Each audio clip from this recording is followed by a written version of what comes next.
Alors le dépistage du sein, c'est à partir de 40 ans.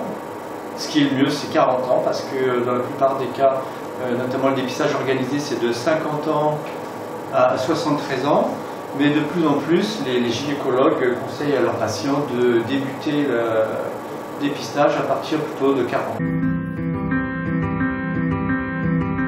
Donc le dépistage, pourquoi? Parce que c'est un cancer qui touche dans sa vie une femme sur 8 à peu près. Donc c'est le cancer le plus fréquent chez la femme. Et ce dépistage apporte énormément dans le diagnostic, bien entendu, et puis aussi dans la guérison, puisque de plus en plus, grâce au dépistage, on arrive à découvrir des cancers à un stade tout débutant, et les traitements changent énormément, effectivement, lorsqu'on arrive tôt que lorsque l'on arrive tard. Donc la mammographie, bien, ça se passe chez le radiologue, c'est un rendez-vous à prendre donc tous les 2 ans. L'examen est relativement simple puisqu'il consiste dans la réalisation d'une mammographie, c'est-à-dire un appareil qui va, par des rayons, permettre d'avoir une image de qualité des 2 seins. Il y a en tout 4 clichés qui sont réalisés.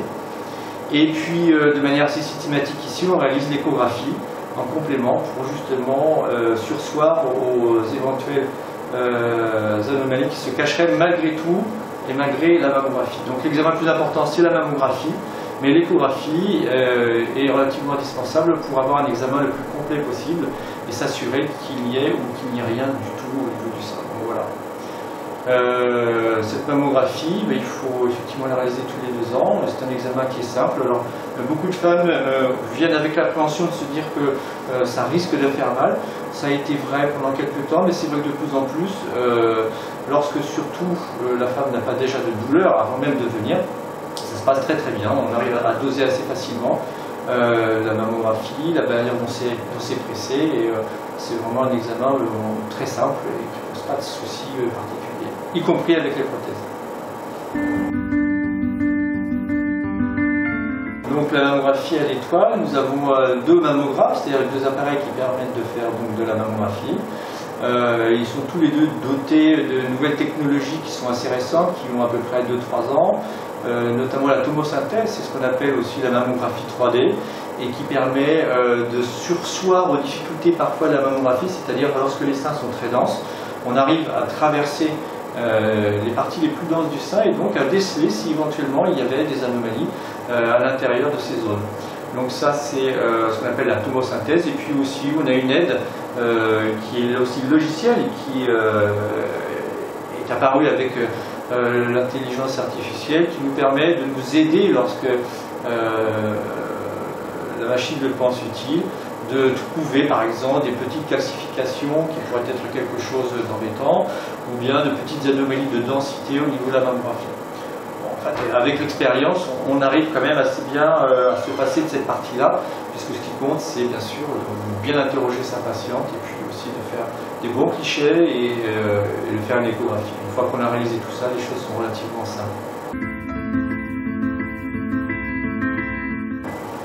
Alors si une anomalie est trouvée, si la présomption que cette anomalie soit éventuellement un cancer ou un début de cancer, en général on propose systématiquement à la patiente de faire la biopsie dans le même temps, c'est-à-dire que la patiente est encore allongée de l'échographie, et on profite de l'échographie pour faire la microbiopsie, pour prélever un petit morceau de cette lésion qui est suspecte et la faire analyser.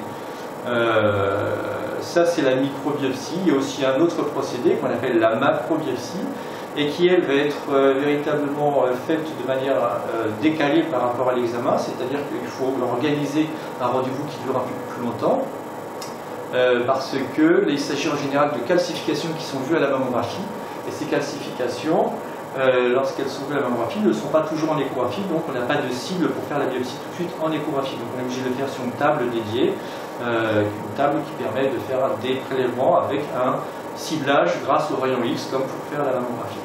Mais bon, dans la grande majorité des cas, 90% des biopsies sont des biopsies faites de manière échographique, donc assez rapide, puisque une biopsie dure 10 minutes à tout casser. mais avec anesthésie locale. Bon, ça se passe très bien, il n'y a pas de douleur particulière, il ne faut pas que ça fasse mal. Si ça fait mal, c'est que le médecin l'a fait. Et une fois que tout ça est fait, eh bien, on attend les résultats de manière très courte aujourd'hui, puisque les résultats, on les obtient en général au bout de 2-3 jours. Grâce à un laboratoire avec qui on travaille ici à la clinique de l'Étoile, on obtient des résultats très très rapides. Ce qui permet à la patiente de ne pas être stressée, de ne pas être angoissée.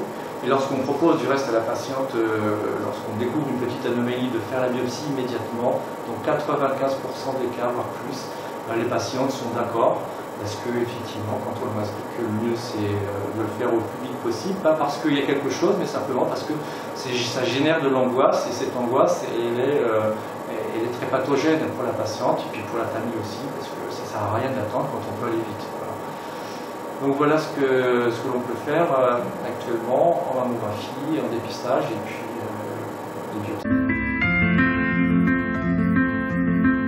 C'est un cancer qui se guérit de mieux en mieux, vraiment énormément. Du reste, nous, très souvent, on peut se permettre de dire à la patiente qu'elle guérira, parce que la plupart du temps aujourd'hui, c'est ce que je disais tout à l'heure, dans la mesure où on découvre de manière très précoce les cancers, c'est souvent des cancers de quelques millimètres.